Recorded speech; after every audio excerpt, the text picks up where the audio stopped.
बच्चों, आज मैं तुमसे एक ऐसी बात कहने आया हूँ जो अगर तुम्हारे हृदय में उतर गई तो मैं वचन देता हूँ तुम्हारी जिंदगी बदल जाएगी।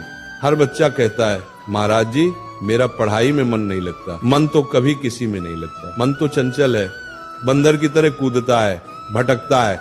उसे पकड़ना ही साधना है और वही साधना स्टडी कहलाती है। पर आज मैं तुम्हें 3 ऐसे सूत्र दूंगा जो अगर तुमने अपनाए तो मन भी वश में होगा और सफलता तुम्हारे चरण चूमेगी। लेकिन एक शर्त है, जो मैं कहूंगा उसे सुनना ही नहीं, जीना भी होगा। अगर फिर वही पुरानी आदतें रही तो वही हाल रहेगा, ना मन लगेगा ना जीवन आगे बढ़ेगा। पहला सूत्र, कारण खोजो। जब तक तुम्हारे पास पढ़ने का कारण नहीं होगा, तुम्हारा मन पढ़ाई में कैसे लगेगा। अगर मैं तुमसे कहूं कल सुबह 4 बजे उठ जाना, तो तुम उठोगे? शायद नहीं। पर अगर मैं कह दूं सुबह 4 बजे उठो और तुम्हें 1 लाख रुपए मिलेंगे, तो तुम 4 नहीं 2 बजे ही उठ जाओगे। क्यों? क्योंकि अब तुम्हारे पास एक कारण है। यही है पहला सूत्र, रीजन बनाओ। क्यों पढ़ रहे हो?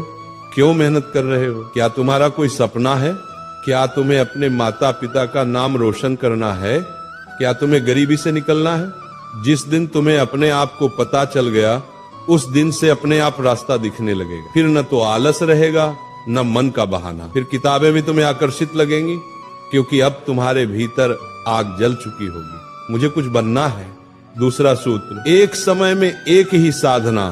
कई लोग कहते हैं हम मल्टीटास्किंग कर रहे हैं, पर सच ये है तुम मल्टी डिस्ट्रैक्टिंग कर रहे हो। एक समय में केवल एक ही काम करो। अगर पढ़ रहे हो तो सिर्फ पढ़ो, मोबाइल, दोस्त, बातें सबसे दूर रहो। एक कथा सुनो। एक व्यक्ति ने 100 जगह 1-1 फुट का गड्ढा खोदा और एक ने एक ही जगह 100 फुट का। पहले वाले को पानी नहीं मिला, दूसरे को स्रोत मिल गया। यही पढ़ाई में होता है। तुम रोज थोड़ा थोड़ा कई जगह ध्यान बांटते हो और कहते हो परिणाम नहीं आ रहे।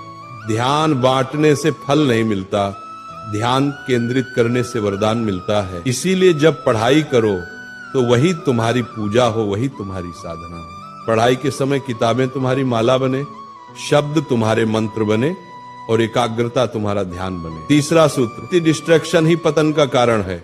आज मनुष्य अपने शत्रु से नहीं, अपने मोबाइल फोन से हार रहा है। कभी विचार करो, मोबाइल तुम्हारे काम के लिए बना है या तुम मोबाइल के गुलाम बन गए हो? स्क्रीन छोटी है पर जाल बहुत बड़ा है। तुम कहते हो थोड़ा रिलैक्स करने चला था और वो थोड़ा 3 घंटे का टाइम पास बन जाता है।